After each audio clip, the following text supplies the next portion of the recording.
There's a document in this country that most people outside of policy circles have never read. It's not classified, it's not hidden. It's an 8-page memo written by a corporate lawyer in Virginia in the summer of 1971. And that memo is the single most important document in modern American politics, because almost every political shift that you've lived through, Citizens United, the Federalist Society, the capture of the Supreme Court, the collapse of labor unions, corporate money in every election, was sketched out on 8 pages by one man. It's called the Powell Memo. And once you know it exists, prepare to be uncomfortable. His name was Lewis Powell. He was a 63-year-old corporate attorney from Richmond, Virginia. He sat on the board of Philip Morris, the tobacco company, and spent years arguing in public that cigarettes did not cause cancer. He represented American corporations. He was a fixture of the Virginia establishment.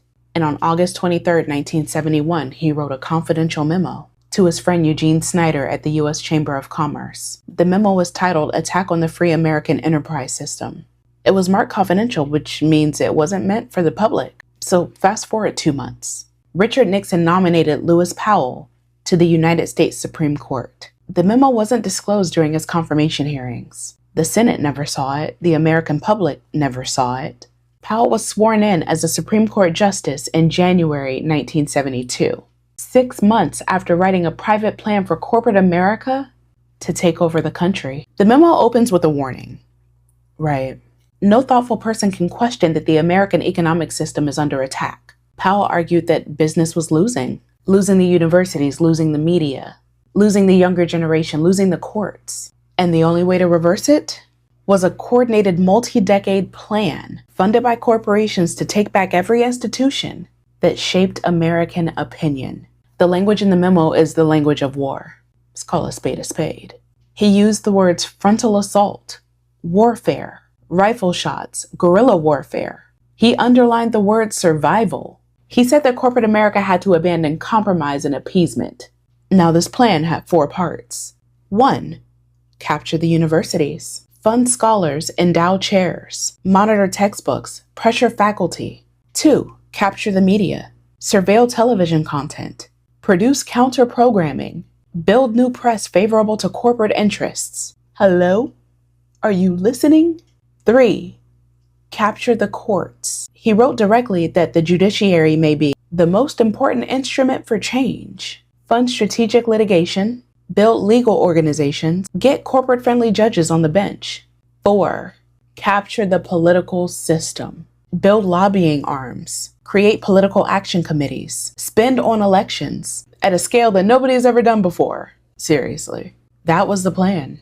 8 pages of that bullshit, written in a matter of weeks. So here's what happened in the decade after the memo was written. 1972, the Business Roundtable was formed, a lobbying organization of Fortune 500 CEOs. 1973, the Heritage Foundation was formed with seed money from Joseph Coors. 1973, the American Legislative Exchange Council was formed. That's the organization that writes model legislation, which gets copy-pasted into state legislatures. Stand your ground laws, voter ID laws, anti-protest laws, right-to-work laws.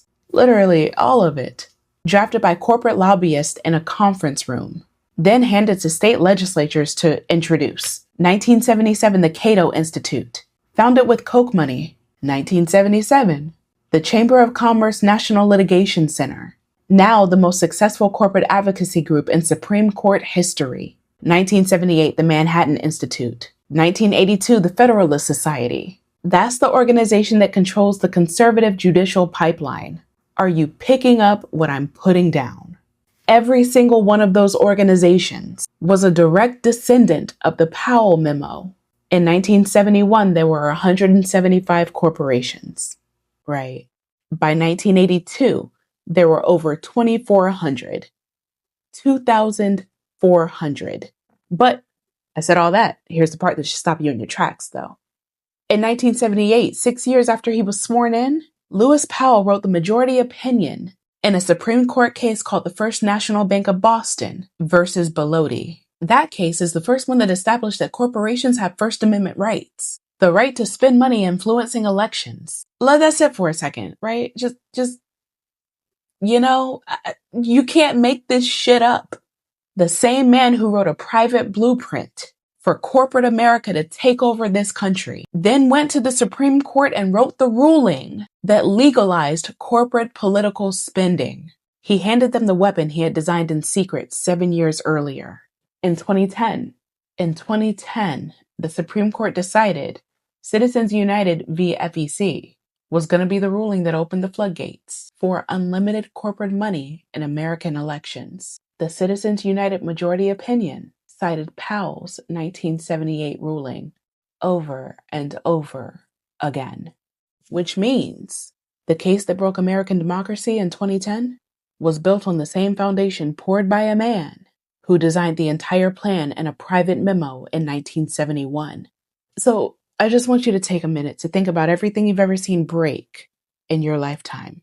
Unions, public schools, local newspapers, state legislatures, the Supreme Court. Think about every time you've wondered why this country keeps moving in one direction, no matter who gets elected. Now understand this. The people who built the machine that did that to you handed each other a memo in 1971. They passed it around corporate boardrooms. They funded the think tanks. They endowed the chairs. They built the courts. They trained the judges. They wrote the laws for 54 years. While most of us were just trying to live, they were executing a plan. So no, it's not you. You were never behind in an argument. You were playing a game that somebody else had already finished designing. I got nothing. Yeah, I got no more words.